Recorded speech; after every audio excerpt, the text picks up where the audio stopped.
প্রিয় সপ্তম শ্রেণীর শিক্ষার্থীরা, শুভেচ্ছা নিও। আজকে আমি তোমাদের বাংলাদেশ ও বিশ্ব পরিচয় বিষয়ের প্রথম অধ্যায় থেকে 15 নং পৃষ্ঠার কাজ 1 এবং কাজ 2 সমাধান করে দেব।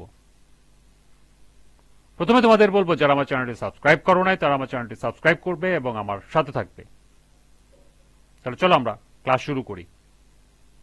প্রথম অধ্যায়, পৃষ্ঠা নং 15, কাজ 1।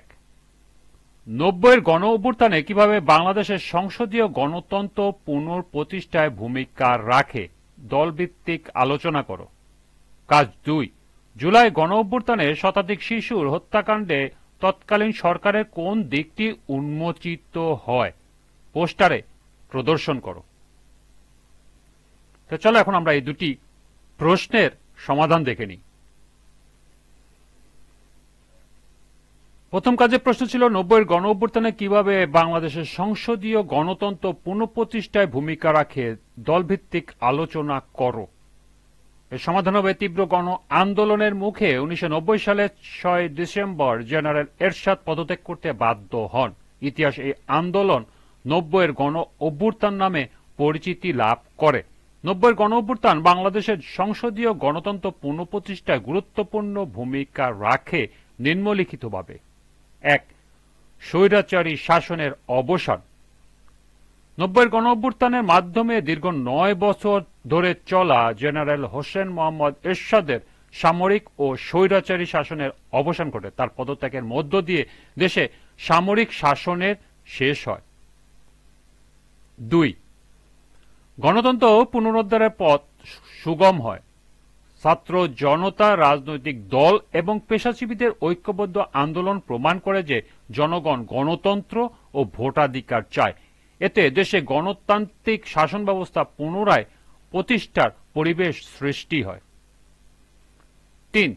নিরপেক্ষ তত্ত্বাবধায়ক সরকারের সূচনা। এরশাদ পতনের পর একটি নিরপেক্ষ তত্ত্বাবধায়ক সরকারের অধীনে জাতীয় নির্বাচনে আয়োজনের সুযোগ সৃষ্টি হয়, যা গণতন্ত্রের জন্য অত্যন্ত গুরুত্বপূর্ণ ছিল। 4. সংসদীয় গণতন্ত্রের পুনঃপ্রতিষ্ঠা। 1991 সালে নির্বাচনের মাধ্যমে জনগণের ভোটে নির্বাচিত সরকার ক্ষমতায় আসে এবং দেশে সংসদীয় শাসন ব্যবস্থা পুনরায় চালু হয়। 5. গণ আন্দোলনের শক্তি প্রতিষ্ঠা। এই গণ অভ্যুত্থান প্রমাণ করে যে ঐক্যবদ্ধ জনগণ স্বৈর শাসনের বিরুদ্ধে রুখে দাঁড়াতে পারে এবং গণতন্ত্র প্রতিষ্ঠা করতে সক্ষম। পরিশেষে বলা যায়, 90-এর গণ অভ্যুত্থান স্বৈরশাসনের পতন ঘটিয়ে অবাধ নির্বাচন, জনগণের শাসন ও সংসদীয় গণতন্ত্র পুনঃপ্রতিষ্ঠায় ঐতিহাসিক ভূমিকা পালন করে।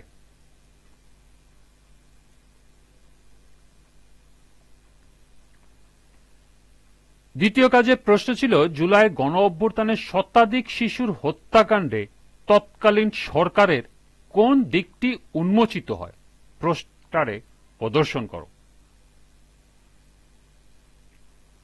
জুলাইয়ের গণ অভ্যুত্থানে শতাধিক শিশুর হত্যাকাণ্ডে তৎকালীন সরকারের যেসব দিক উন্মোচিত হয় তা হল ফ্যাসিবাদী শাসন ব্যবস্থা, মানবাধিকার লঙ্ঘন, নির্বিচারে রাষ্ট্রীয় সহিংসতা এবং সর্বশেষটি হল নাগরিক নিরাপত্তায় চরম ব্যর্থতা।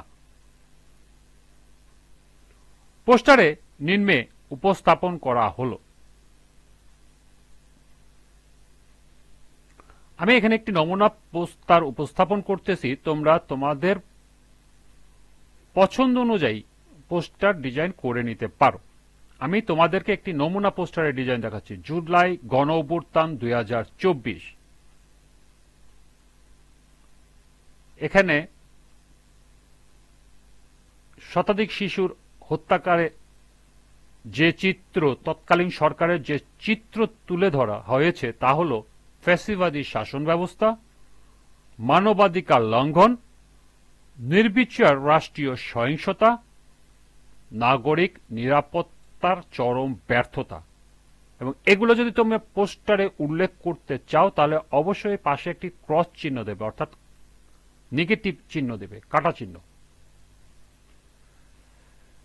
এবং সর্বশেষ নিচে লিখে দিয়েছি, শিশু হত্যা করে ক্ষমতায় থাকা যায় না। এটা হলো ট্যাগ লাইন।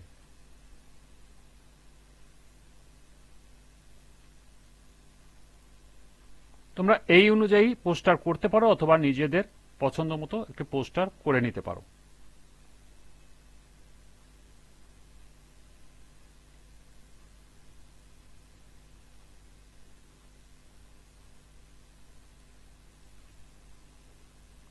আজকের ক্লাসটি এ পর্যন্তই।